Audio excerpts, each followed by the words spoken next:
Los testigos de Jehová llevan más de 100 años proclamando el mensaje bíblico de que el reino de Dios limpiará el mundo de la maldad, convertirá la tierra en un paraíso y elevará a la humanidad a un estado perfecto. Sin embargo, transmitir estas verdades ha provocado con frecuencia la oposición de poderosas instituciones. ¿Por qué un mensaje tan alentador ha motivado reacciones tan amargas? ¿Y cómo hemos vencido esa oposición para llegar a donde estamos hoy? Esta es la historia de un pueblo deseoso de seguir la luz de la verdad bíblica, sin importar la hostilidad que tuviera que soportar. Verá cómo los siervos de Jehová de tiempos modernos se han resuelto a estudiar diligentemente, predicar con entusiasmo y mantenerse fieles a Dios. Este video no es simplemente historia. Esta es su historia. Nos recuerda que Jehová lo tiene todo bajo su control y que esta es su organización. Esta historia comienza hace más de 6,000 años. Es la historia de los testigos de Jehová.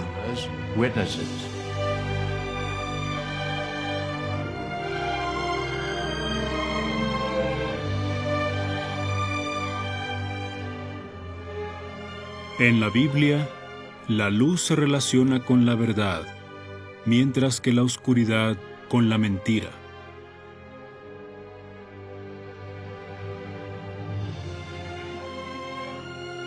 Cuando Dios terminó sus obras creativas, no había ningún tipo de oscuridad espiritual. Pero cuando Adán y Eva pecaron, la sociedad humana llegó a estar bajo el control de Satanás. Huir de la luz se convirtió en el principal objetivo de las personas malvadas. Por eso, quienes buscaran la verdad se enfrentarían a oposición. La luz de la verdad brilló intensamente cuando Jesucristo estuvo en la tierra. Todos los que de verdad le siguieron reflejaron la luz que él irradiaba. Pero Jesús predijo que después de la muerte de los apóstoles, muchos abandonarían la adoración pura. Esa apostasía sería tan extensa que los verdaderos discípulos prácticamente desaparecerían hasta la conclusión del sistema de cosas. Al mismo tiempo, se desarrollaría una forma falsificada de cristianismo. Y la profecía se cumplió.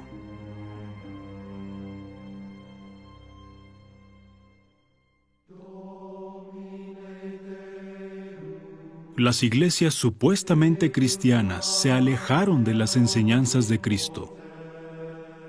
Eso provocó abusos de poder y enorme sufrimiento.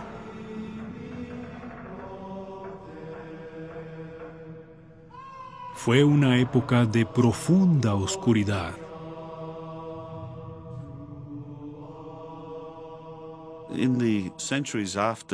En los siglos posteriores a la fundación de la congregación cristiana, muchos de los que dirigían la iglesia cristiana o la congregación cristiana también prefirieron la sabiduría de este mundo. Las ideas de Platón y de otros filósofos griegos comenzaron a infiltrarse en el pensamiento supuestamente cristiano.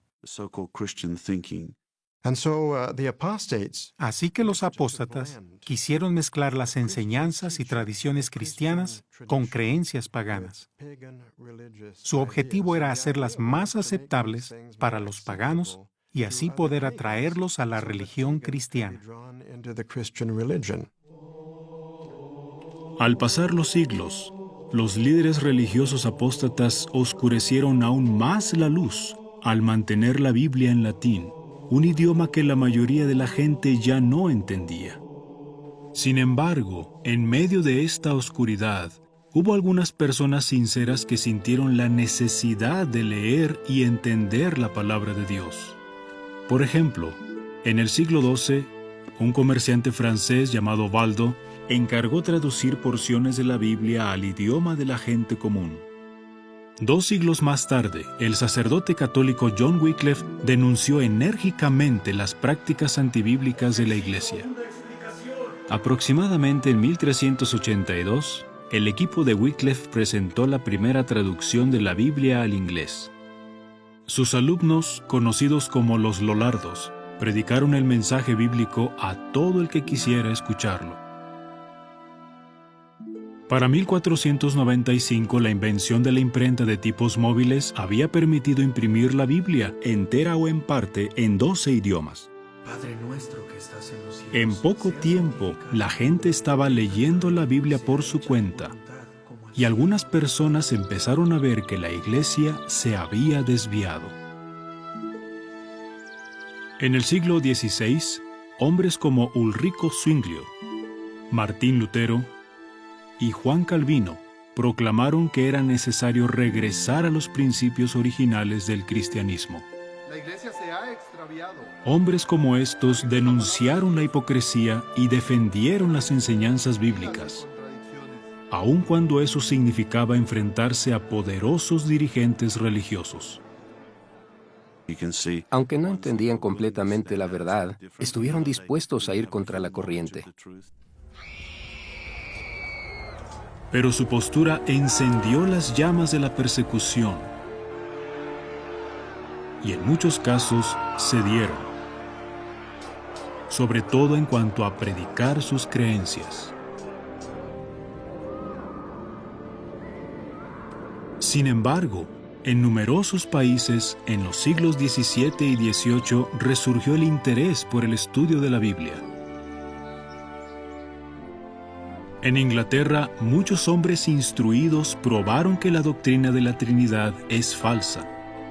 Entre ellos, el científico Sir Isaac Newton, el poeta John Milton y el químico Joseph Priestley. Además de rechazar la doctrina de la Trinidad, Priestley negó la inmortalidad inherente del alma. Sostuvo que los cristianos del siglo I tenían la fe verdadera y que todo cambio a ese conjunto de creencias era una corrupción. Sus opiniones desataron una acalorada disputa, tanto en la Iglesia como en el gobierno. En 1791, una muchedumbre destruyó la casa y el laboratorio de Priestley. El hostigamiento no hizo más que aumentar durante los siguientes 3 años, hasta que huyó a Estados Unidos. Le acompañaron muchos que opinaban como él. Entre estos estuvo Henry Grew. En 1807, a la edad de 25 años, fue invitado a ser pastor de la Iglesia Bautista de Hartford, en Connecticut.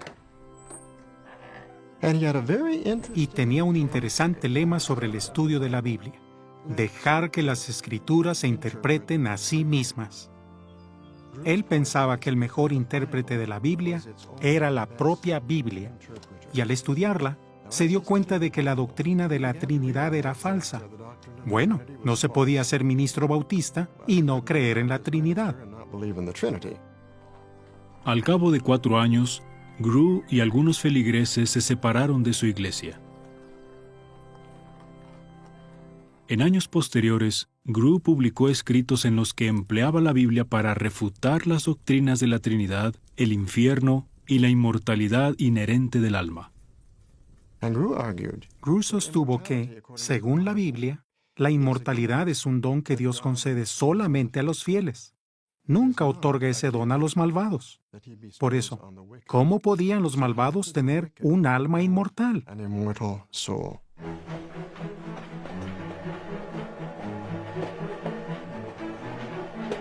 El folleto de Grew tuvo una importante repercusión. Su obra llegó a manos del ministro metodista George Storrs. Tanto le fascinó que pasó los siguientes 3 años investigando el asunto.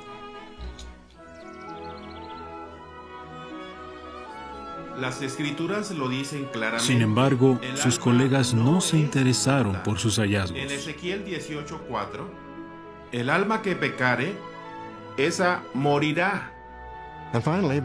Para 1840, su conciencia se sentía tan atormentada por las diferencias entre lo que la Biblia enseña y lo que él tenía que enseñar como ministro de la Iglesia Metodista Episcopal que renunció a su puesto.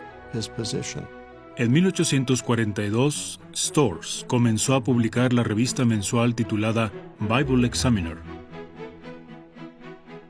No tardó en conocer a Henry Grew en persona.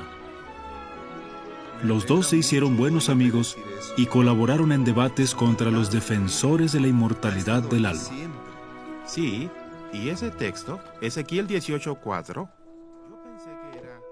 George Storrs creía que sería necesaria una campaña mundial de predicación para que quienes vivieran durante el tiempo de la vuelta de Cristo tuvieran la oportunidad de salvarse. Ignoraba cómo se llevaría a cabo esa tarea, pero impulsado por su fe, escribió: Pero son muchos los que, si no pueden comprender cómo se hará algo, lo descartan, como si para Dios fuera imposible.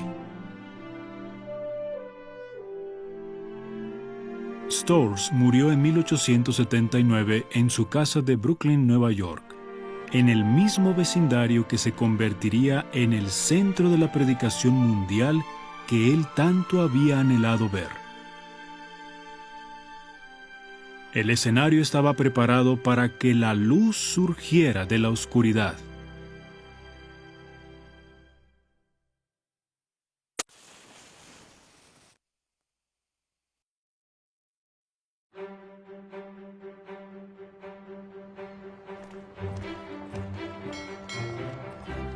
En 1845, Joseph y Anne Eliza Russell emigraron de Irlanda a Pensilvania, en Estados Unidos.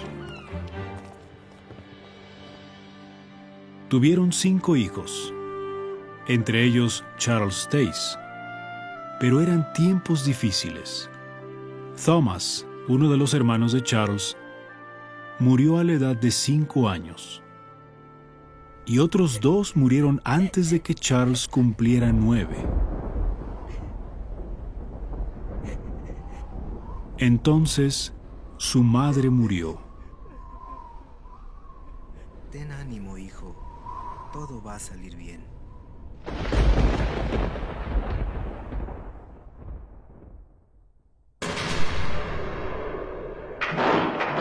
En aquel mismo año, 1861, Estados Unidos se sumió en una guerra civil que enviaría a la tumba a 618,000 personas.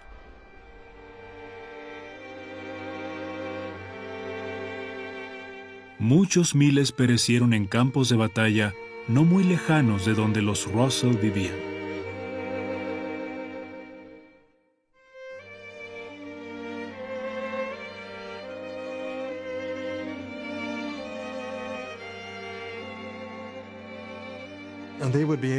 Vieron de cerca los estragos de la guerra, el sufrimiento de la gente, la muerte. El joven Charles Russell se preguntaba a menudo a dónde van los muertos.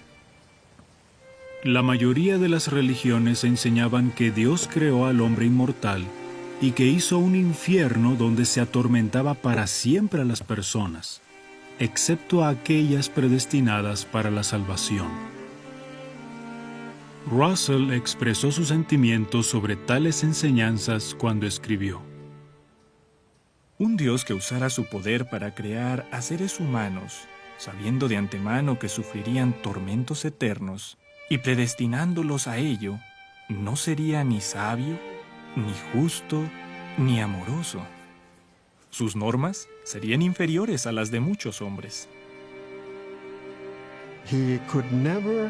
Nunca pudo armonizar la doctrina del tormento eterno con lo que la Biblia dice sobre un Dios amoroso.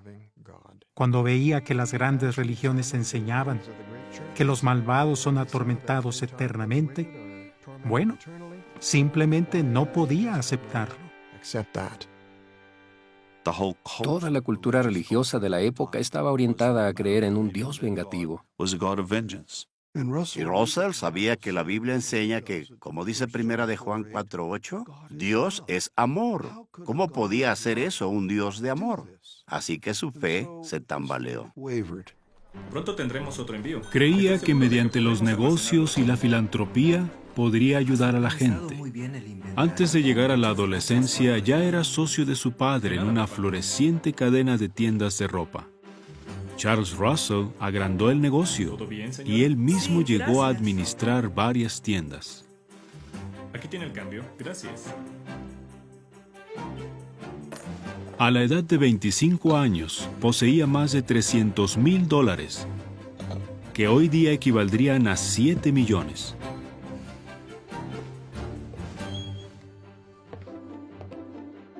Sin embargo, seguía buscando la verdad.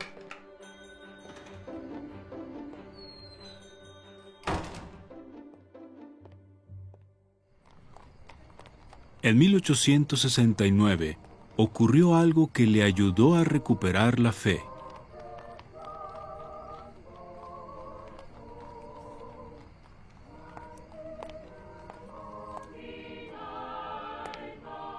Al parecer, por accidente, una noche entré en un sucio y polvoriento salón para ver si el puñado de personas que se reunía allí ofrecía algo más sensato que los credos de las principales iglesias.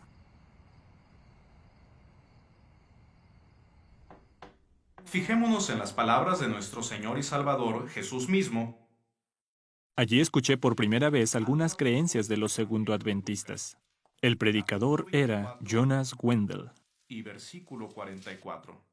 Aunque la presentación bíblica no fue muy clara, me bastó con la guía de Dios para recuperar mi fe, vacilante entonces, en la inspiración divina de la Biblia. Recordemos que Russell no era ateo, solo estaba desanimado. No creía que la verdad pudiera hallarse en cualquier sitio. Y ese sermón de un segundo adventista le bastó para sacar su gastada Biblia del estante y volver a investigarla. Como ya hemos visto, la palabra Trinidad no aparece en la Biblia. Llenos de entusiasmo, Charles, su padre Joseph y unos cuantos conocidos de Pittsburgh y Allegheny formaron un grupo de estudio de la Biblia. Elegían un tema, tomaban una concordancia bíblica y buscaban todos los textos que tuvieran que ver con ese tema. Entonces escribían sus conclusiones y decían: muy bien, eso es lo que enseña la Biblia y eso es lo que vamos a creer. Sí, y la palabra de Dios. Tras 5 años de estudio, las ideas religiosas de estos hombres habían cambiado notablemente. Su análisis de la Biblia los condujo a conclusiones importantes que cuestionaban las creencias religiosas de la época. Por ejemplo, mientras que la mayoría de las religiones enseñaban que el hombre tiene un alma, Russell y sus compañeros concluyeron que el hombre es un alma y que el alma puede morir. Y mientras que las iglesias enseñaban que el Padre, el Hijo y el Espíritu Santo son una sola persona, estos estudiantes sostuvieron que Jehová es un solo Dios y no forma parte de una Trinidad. Además, algunas iglesias enseñaban que Cristo regresaría en la carne y que la tierra sería destruida. Pero este grupito comprendió que Cristo regresaría de manera invisible, en el Espíritu, para bendecir a los seres humanos obedientes a Dios. Así que no trataban de filosofar, de hacer simples conjeturas, sino que estaban concentrados en hallar la verdad. Y el hecho de que pusieran por escrito sus conclusiones demuestra que creían que la verdad sí se podía hallar. Solo vemos luz cuando Jehová desea revelar la luz. Y ese fue el momento en que Él comenzó a guiar a su pueblo, desde la oscuridad hasta la luz maravillosa.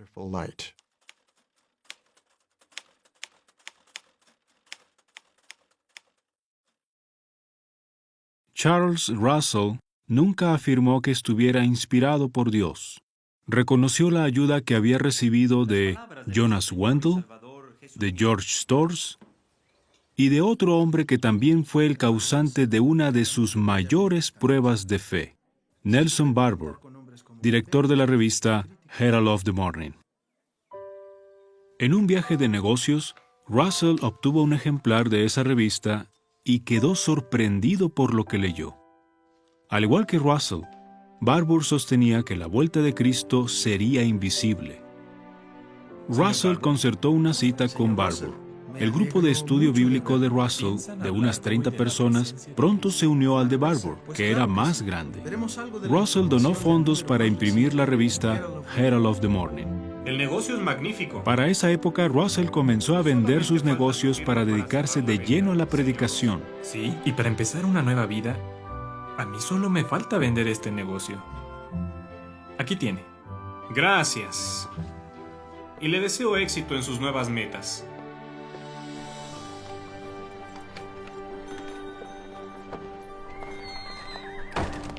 Estaba convencido de que la presencia del Señor era lo más importante. La presencia de Cristo no se compara al diluvio, sino a los días de Noé. Eclesiastés 1:4. A la edad de 25 años, fue de ciudad en ciudad para hablar en diversas reuniones públicas, en las calles y en iglesias protestantes y a sus clérigos. Él no quería fundar otra iglesia, pues creía que ya había muchas confesiones. Más bien presentaba a los clérigos enseñanzas bíblicas importantes y los instaba a estudiarlas con la Biblia y predicar ese mensaje desde el púlpito. Pero ellos se reían de él y seguían como siempre. Así que se dijo, alguien tiene que predicar esto, y dedicaba a esa labor su tiempo y energías. Uno podría pensar que siendo rico podría haber apoyado a algún otro, que podría haber tomado el camino fácil y haberle pagado a alguien que hiciera el trabajo. Pero se dedicó por entero a la obra y hasta vendió su negocio. Vemos claramente la pasión, el amor que sentía por la verdad.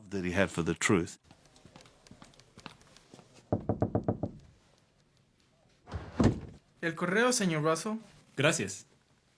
A los 2 años de estar colaborando con Nelson Barbour, surgió una disputa que pondría a prueba la lealtad de cada miembro del grupo de estudio bíblico. Barbour había escrito un artículo en el Herald negando que la muerte de Cristo sirviera de rescate para los pecadores. Aunque decía creer en el rescate, Barbour escribió que la idea de que la muerte de Cristo paga los pecados de la humanidad era antibíblica y contraria a todo sentido de la justicia. Russell, su joven codirector, no concordó con eso. En las páginas del Herald, Russell defendió con ardor esta verdad bíblica. Aunque me resulta desagradable, tengo que objetar a un artículo de mi hermano sobre este tema. No lo hago con ánimo de disputa, sino porque creo que la doctrina que él rechaza en ese artículo es una de las más importantes de la palabra de Dios. Jesucristo, por la gracia de Dios, murió por todos los hombres. En el Herald, Barbour replicó: Esa doctrina teológica es falsa. Y esa justicia es una abominación del principio del bien y el mal. Consternado por la negativa de Barbour a aceptar esta enseñanza bíblica, Russell le pidió en privado que dimitiera o que vendiera su parte de la revista. Aunque lo sigo considerando un hermano en Cristo, los puntos en que diferimos me parecen tan fundamentales e importantes que la plena colaboración ya no puede existir entre nosotros. Creo que nuestra relación debe cesar. Tras meses de disputas, el grupo de Russell se separó del de Barbour.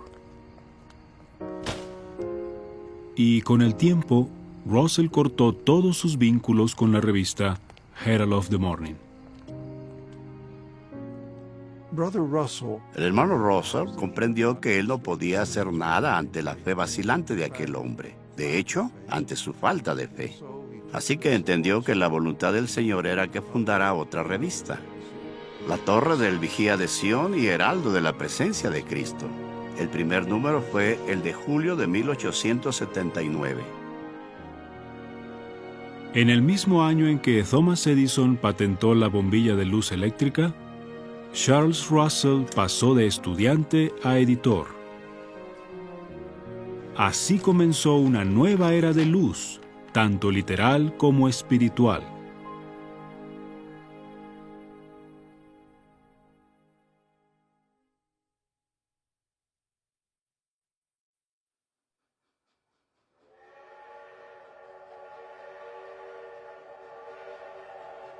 Desde su primer número, la Torre del Vigía de Sion defendió con firmeza el rescate. Muchos que habían estado unidos a Nelson Barbour se pusieron de parte de Russell. Entre 1879 y 1880, Russell y los lectores de la Torre del Vigía de Sion formaron 30 congregaciones. A sus miembros se les conocía simplemente como los estudiantes de la Biblia. La gente que ama la verdad quiere respuestas a preguntas como ¿quién es Dios? ¿Por qué estamos aquí? ¿O a dónde vamos? Y le desilusiona lo que ve en las iglesias. Ellos buscaron la verdad y la encontraron. A continuación, Russell y otros cristianos dedicados a Dios establecieron una sociedad bíblica sin fines de lucro para difundir más publicaciones bíblicas en diversos idiomas. Desde el mismo principio se decidió que no se pediría dinero a nadie. La obra tendría que sostenerse siempre con contribuciones voluntarias. La conmemoración anual de la muerte de Cristo ofreció oportunidades de reunirse en asambleas. Con el tiempo, estas pasaron a celebrarse regularmente. En ellas se acostumbraba a efectuar bautismos cristianos. Los estudiantes de la Biblia se esforzaban por seguir el mandato bíblico de no abandonar las reuniones.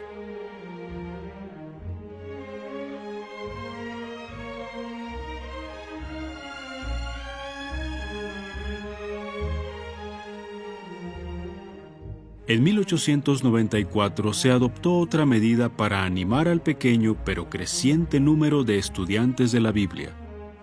Se enviaron representantes viajantes, llamados peregrinos, para que dirigieran las reuniones y fortalecieran a aquellas nuevas congregaciones.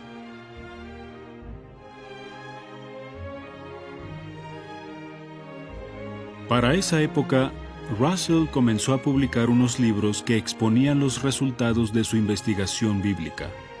En total escribió 6 tomos. Llegaron a conocerse como Estudios de las Escrituras.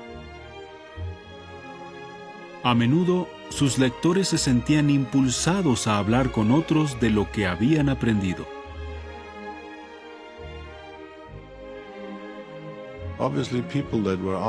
Es obvio que las personas sinceras se sentían atraídas, pues comprendían que esta es la verdad, y la verdad era algo muy distinto a lo que enseñaban otras religiones. Aquellos tomos tuvieron un gran impacto, pues algunas personas cambiaron de inmediato su vida. Los estudiantes de la Biblia practicaban lo que aprendían en las Escrituras.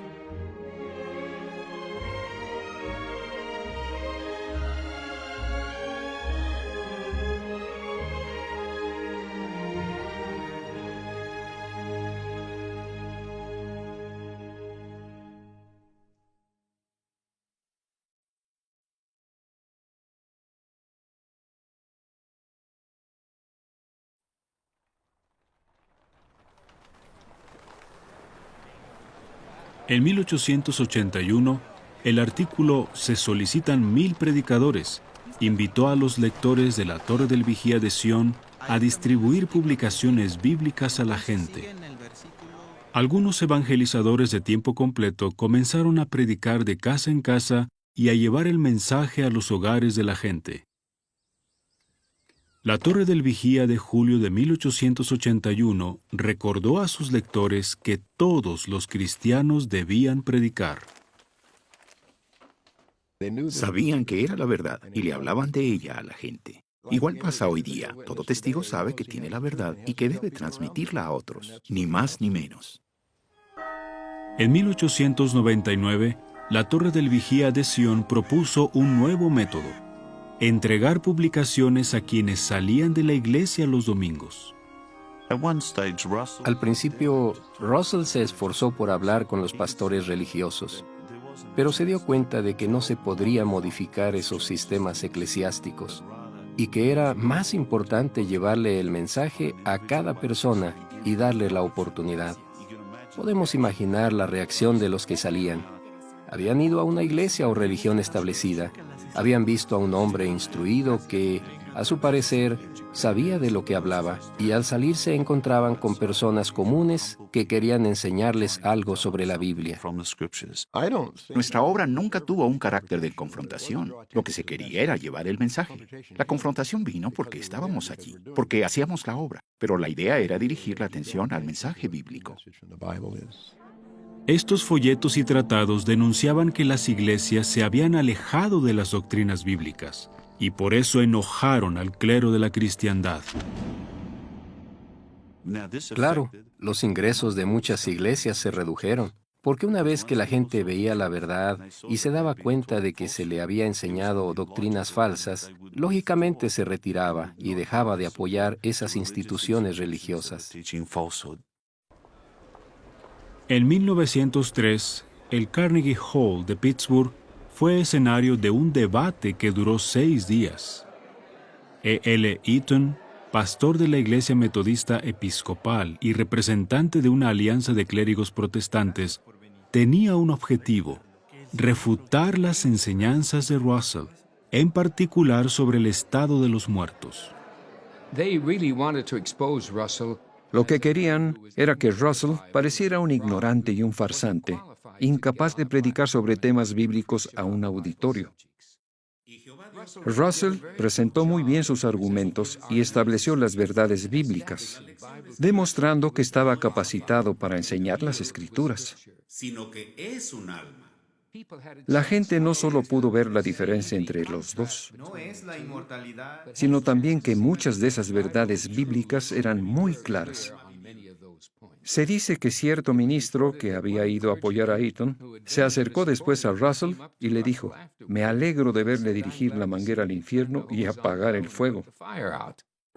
El periódico local fue publicando una crónica completa del debate del día anterior. Y eso dio a los hermanos la idea: ¿por qué no publicar cada semana en todos los periódicos un sermón del hermano Russell? Así que telegrafiaron los sermones a los periódicos de Estados Unidos y Canadá e incluso a algunas partes de Europa. Los sermones de Russell salían publicados en 2.000 periódicos, con 15 millones de lectores. Aunque el mensaje se difundía con rapidez, los estudiantes de la Biblia estaban decididos a llevarlo a todos los rincones de la tierra. Con ese objetivo, Russell preparó una campaña de predicación aún más vigorosa. Hasta 1908, la obra se había dirigido desde la ciudad natal de Russell, que ahora es parte de Pittsburgh, en Pensilvania. Pero la sede central, conocida como la Casa Bíblica, era muy pequeña para llevar a cabo una obra más extensa, de alcance internacional. En 1908, Russell envió a J.F. Rutherford y a otros hermanos a la ciudad de Nueva York para buscar una sede más adecuada. Se llamó al lugar Betel, que significa Casa de Dios. A quienes vivían allí se les llamó la familia Betel. Todos ellos eran voluntarios que trabajaban con entusiasmo para que la luz de la Biblia brillara en toda la tierra. Ya en 1891, Russell y algunos colaboradores habían viajado al extranjero para ayudar espiritualmente a la gente. Hermanos, llevemos la predicación al mundo entero. En un viaje de más de 27,000 kilómetros llegaron a Europa, Asia y África. Una de las cosas que quedaron claras en ese viaje fue que se necesitaban publicaciones en distintos idiomas. Cuando él visitaba un lugar, al poco tiempo florecían grupos de estudiantes de la Biblia. La obra cobró un carácter internacional. Pero desde 1909 hasta 1912, Russell intensificó su actividad y viajó por Europa, Oriente Medio y alrededor de todo el mundo.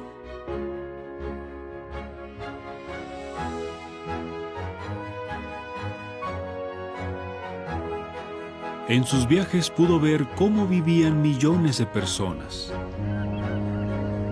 y vio por sí mismo lo que realmente implicaba hacer brillar la luz de la verdad en toda la tierra.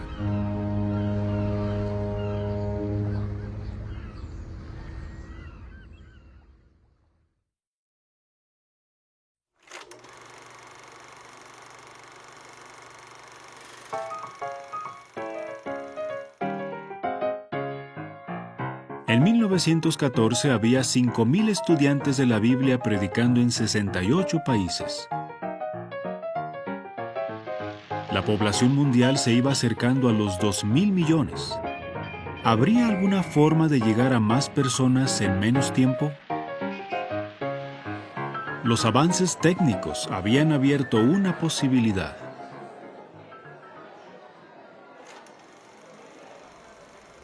The photogrammar of creation is presented by the IBSA, the International Bible Students Association. Its aim is public instruction along religio-scientific lines and in defense of the Bible as the inspired Word of God. Los estudiantes de la Biblia hicieron algo nunca antes visto. Sincronizando diapositivas y películas con música y diálogos, produjeron una presentación audiovisual de 8 horas de duración. La idea era mostrar el desarrollo del propósito de Dios desde el principio de la creación de la tierra hasta el reinado milenario de Cristo. Se proyectaba en sesiones de 2 horas durante 4 noches. La primera parte hablaba de los días creativos.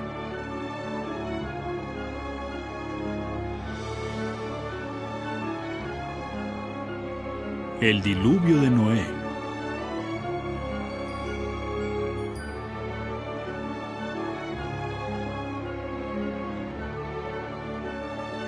Y la fe de Abraham.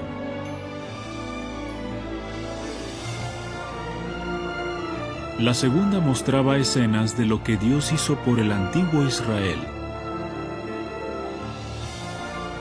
Desde el Éxodo hasta la época de los reyes de Judá.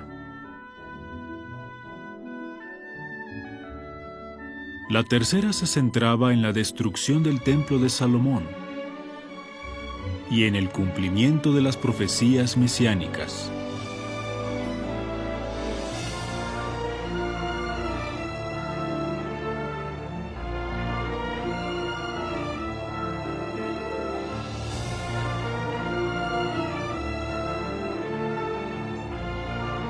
Y la cuarta sesión relataba la historia de la difusión del cristianismo,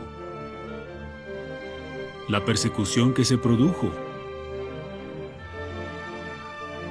y la enorme cantidad de personas a las que todavía había que llevar el mensaje del reino.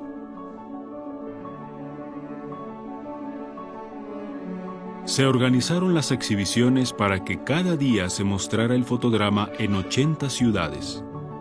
Y los propios estudiantes de la Biblia costeaban todos los gastos que suponía alquilar auditorios adecuados.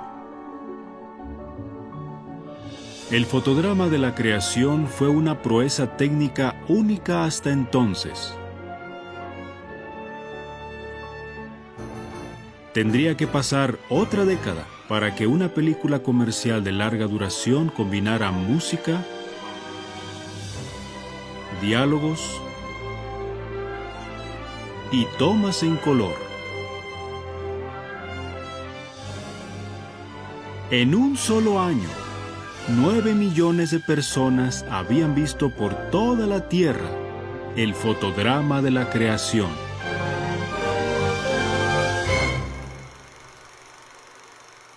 y muchos se convencieron de que habían descubierto la senda de la luz que se iba haciendo más y más brillante.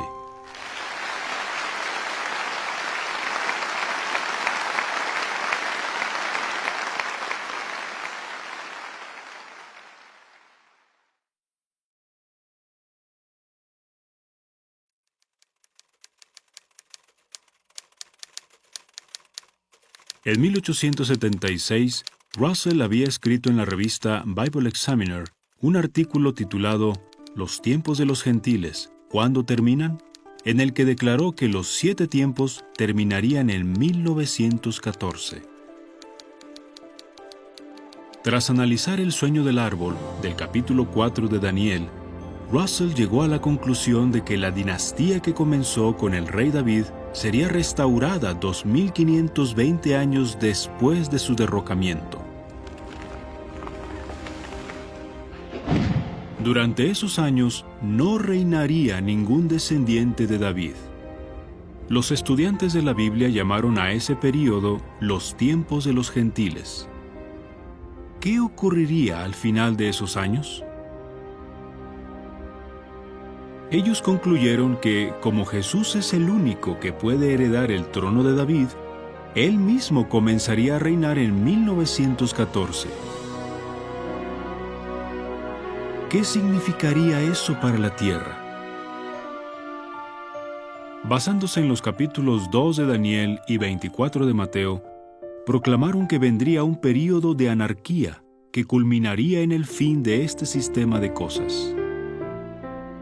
Creían que en ese momento la congregación sería llevada al cielo.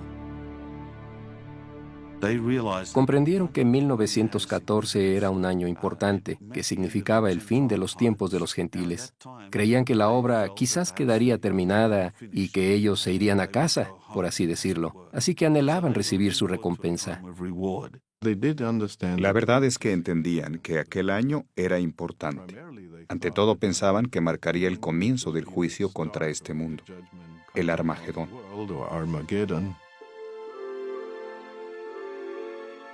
Pero en general, la gente preveía un futuro muy distinto.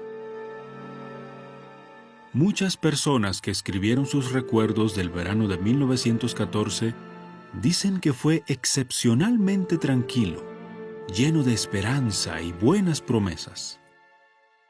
Algunos analistas pensaban que nunca había habido mejores condiciones para lograr la paz mundial. Los estudiantes de la Biblia habían predicado que vendría una anarquía mundial, y eso parecía casi imposible. Sin embargo, ellos siguieron trabajando muy pendientes del calendario. Entonces, el 28 de junio de 1914, el heredero del Imperio Austrohúngaro y su esposa fueron asesinados. Aquellos disparos desencadenaron la guerra más sangrienta que la humanidad había sufrido hasta entonces.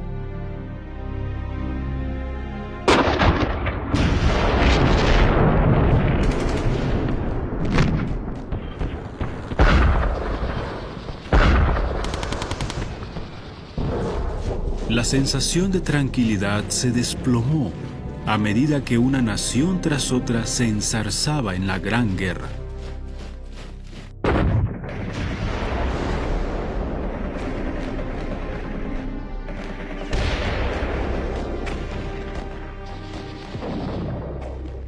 Estos y otros sucesos históricos coincidieron con lo que Jesús dijo que marcaría la conclusión del sistema de cosas.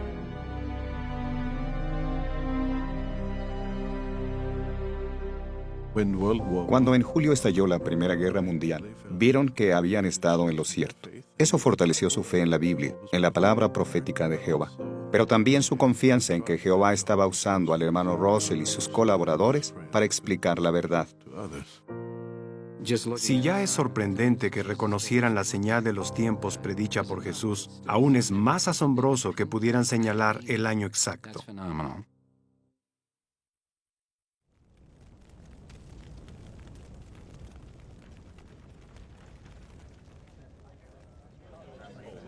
El 2 de octubre de 1914, en el Betel de Brooklyn, Charles Russell hizo un impresionante anuncio.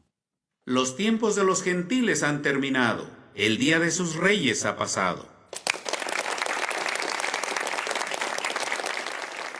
Había grandes expectativas. Muchos estudiantes de la Biblia esperaban una recompensa celestial inmediata. Solo puedo decir que mi madre estaba dispuesta a venderlo todo, porque pensaba que el fin vendría en 1914, y muchos hermanos creían lo mismo en aquel entonces. Pese a tales expectativas, las angustiosas condiciones mundiales que se desataron en 1914 no significarían que la obra de los estudiantes de la Biblia había terminado. Russell estaba seguro de que aún quedaba mucho por hacer. Por eso escribió: No debemos perder tiempo soñando que la puerta se ha cerrado. Hay personas que están buscando la verdad, personas que están sentadas en las tinieblas. La Torre del Vigía, 15 de febrero de 1915. Pero no sería él quien llegaría a esas personas. En 1916, en el transcurso de una gira de predicación, murió a la edad de 64 años.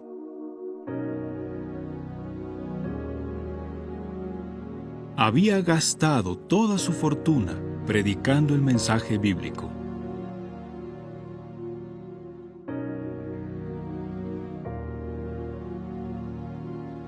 Y aunque la mayoría de los estudiantes de la Biblia siguieron estudiando las Escrituras y proclamando su mensaje, otros no pudieron sobreponerse a la decepción. La decepción de que en 1914 no se cumpliera todo lo que esperaban, unida al lógico dolor por la muerte de Russell.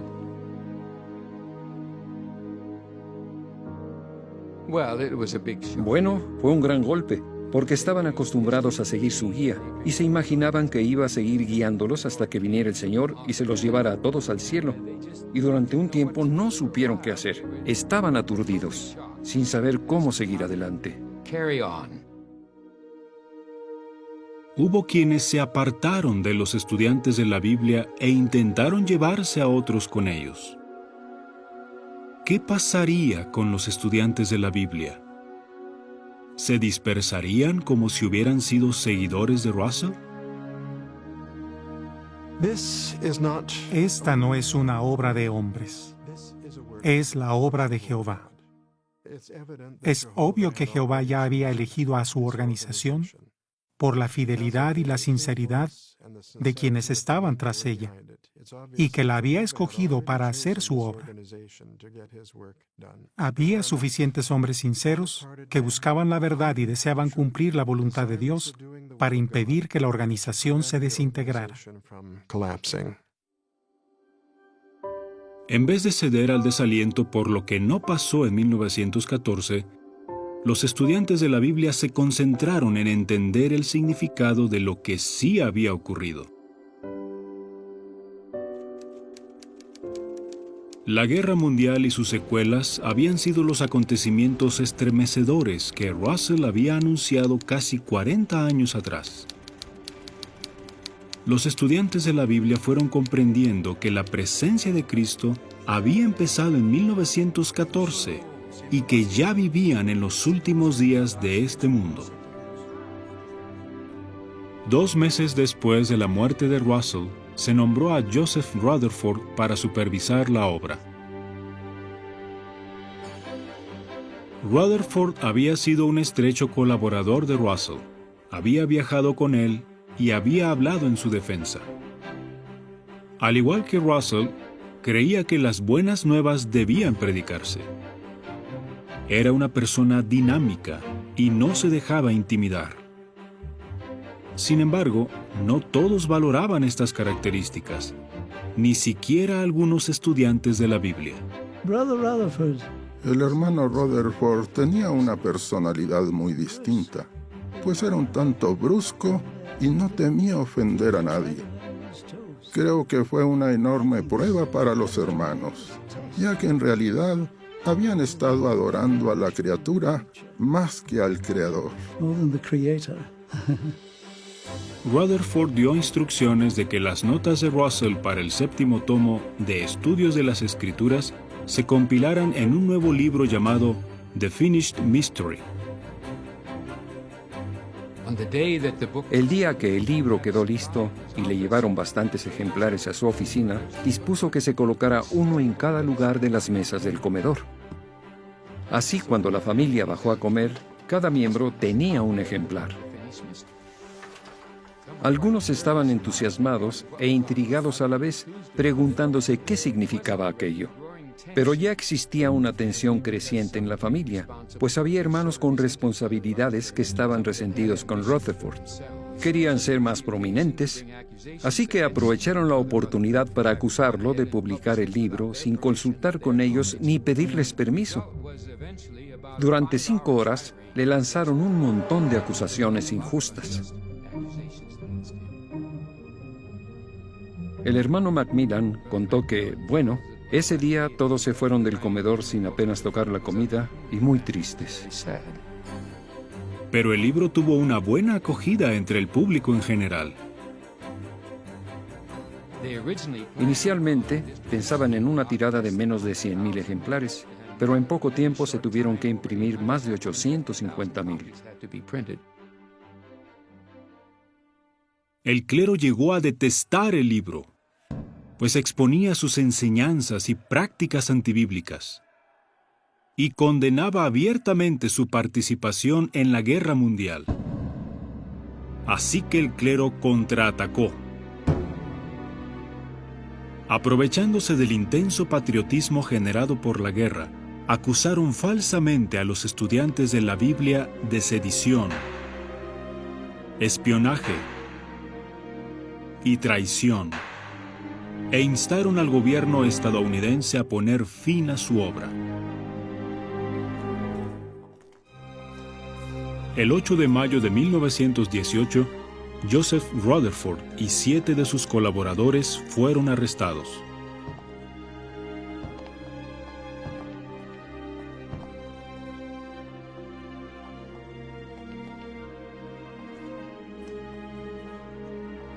El 20 de junio se les declaró culpables de 4 cargos de sedición.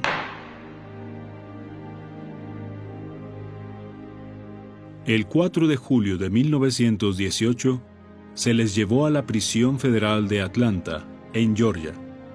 ¿Cuál fue la sentencia? 20 años de prisión para George Fisher, Hugh Macmillan, Robert Martin, Frederick Robinson, Joseph Rutherford, William Van Amber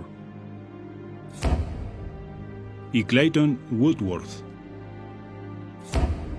10 años de prisión para Giovanni de Checa.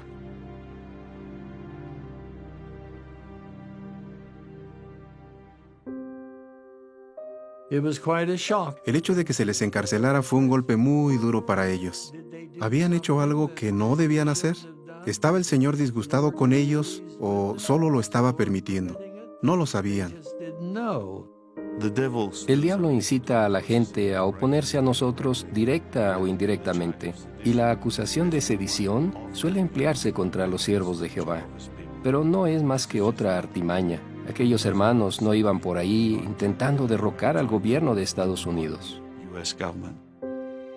El 26 de agosto de 1918, las oficinas centrales de Brooklyn fueron clausuradas, de modo que las operaciones volvieron a Pittsburgh. El clero pensaba que había logrado silenciar a los estudiantes de la Biblia.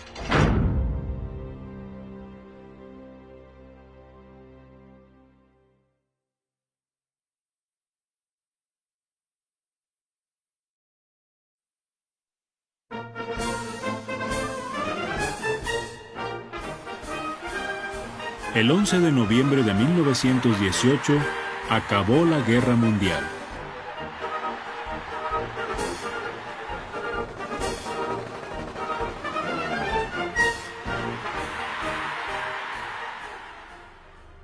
A los prisioneros de guerra se les puso en libertad,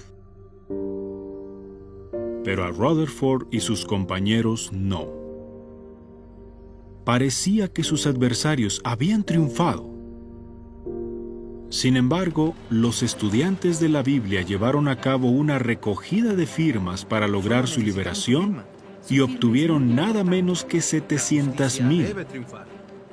El 12 de marzo de 1919, Woodrow Wilson, presidente de Estados Unidos, reconoció que las condenas de prisión eran excesivas. El 26 de marzo, los 8 hombres salieron en libertad y más tarde se retiraron los cargos. Pero el Señor los estaba preparando para el futuro. Iba a ser una batalla con el mundo político, religioso y comercial. Y cuando el hermano Rutherford salió, estaba listo y capacitado para esa batalla. Estos hombres salieron de prisión con un celo ardiente. Al cabo de 6 meses, las oficinas centrales ya habían vuelto a Brooklyn y se había organizado una asamblea en Cedar Point, en Ohio. Fue allí donde se presentó la revista compañera de la Torre del Vigía llamada The Golden Age. Su propósito, aclarar qué significan los sucesos mundiales e infundir esperanza en que Dios eliminará todos los problemas.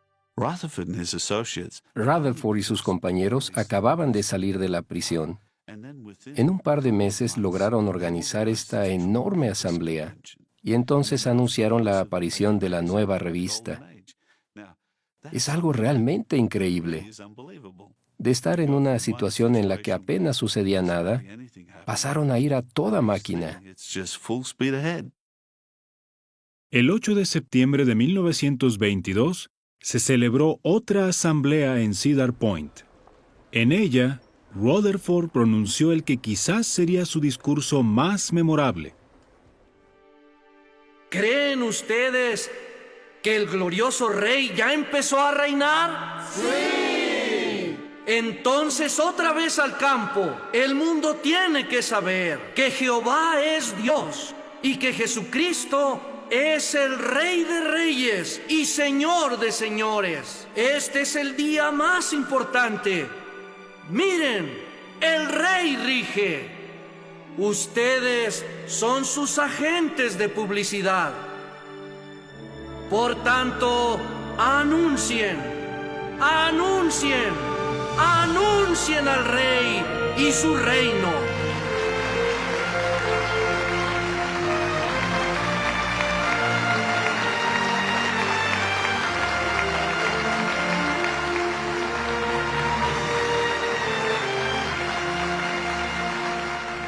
Y eso fue precisamente lo que hicieron.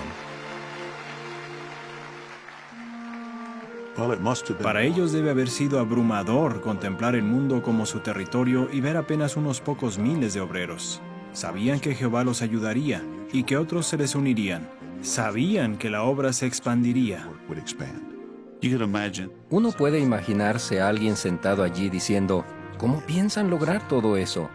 Y parecería una pregunta oportuna, pero aquellos hermanos no se preocupaban de eso. Confiaban por completo en Jehová. En ese momento, y en vista del discurso de Rutherford, solo sabíamos que teníamos una obra que se nos había confiado y había que terminarla. Así que nos concentramos en cumplir nuestra comisión como sus siervos aquí en la tierra. Tenían una fe enorme. No sabían del todo cómo irían las cosas, pero su fe en Jehová los impulsaba a salir sin más y dejarle los resultados a Él. Como algunos que los habían precedido, aquellos estudiantes de la Biblia tuvieron el valor de rechazar las doctrinas falsas. La diferencia fue que ellos se mantuvieron unidos y no dejaron de predicar, ni siquiera frente a intensa oposición. Por su aguante siguieron sintiendo el profundo gozo que les producía haber salido de la oscuridad. Tenían una obra enorme ante ellos. Su vida estaría marcada por los sacrificios y también los grandes logros.